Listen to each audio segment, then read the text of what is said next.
partie facture, on va évidemment se servir de l'exemple que j'ai mis dans le Classroom. Et on va se servir d'une des particularités des Mac, qui est de pouvoir splitter l'écran. C'est quand même assez pratique. Alors, on va pas trop se prendre la tête. On va reprendre la facture complète et on va la copier, coller. Ok.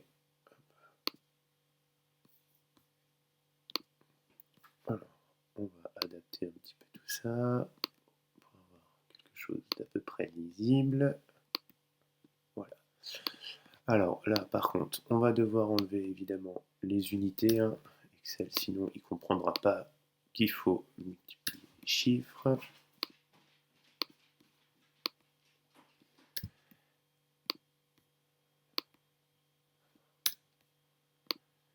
Hop là, ça c'est fait.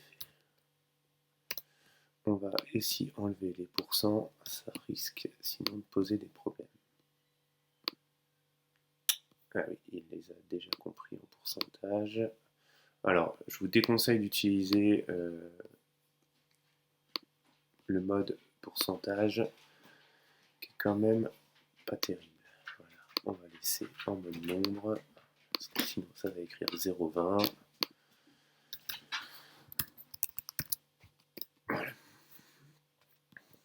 Pareil, donc là pour les colonnes, donc là, là je l'ai directement évidemment sur le Mac, mais sur la tablette, vous allez sur les trois petits points, format de nombre, et vous pouvez choisir le mode nombre, comme ça, où il mettra tout seul directement 2 chiffres après la virgule.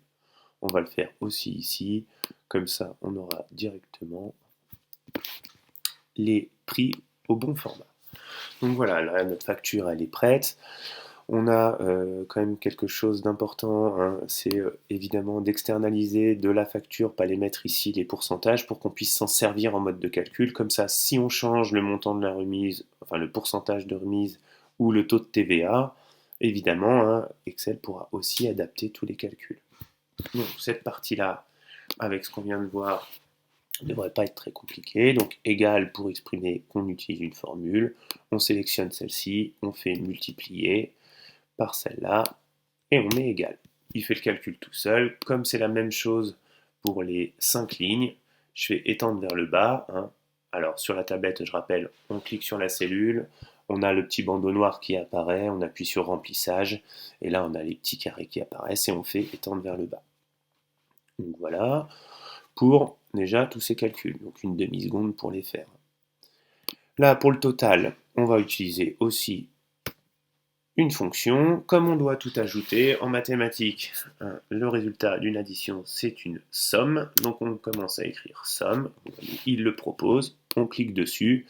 Il nous demande nombre 1, nombre 2. En fait, on a juste à sélectionner directement. Et là, on appuie sur Entrée et il fait le total. Pour la remise en pourcentage, donc, évidemment, il faut connaître les calculs à faire pour lui donner la bonne formule. Donc pour calculer 5% du total, il faut bien faire 5 fois 553,50 divisé par 100. Si vous ne savez plus, je vous propose de reposer un produit en croix à côté. Donc on va lui écrire égal ça multiplié par ça, et on divise avec le slash par 100. Il fait le calcul. Pour avoir le total ici, il suffit d'enlever la réduction. Donc on met le égal, ça, moins ça. Et il fait le calcul tout seul.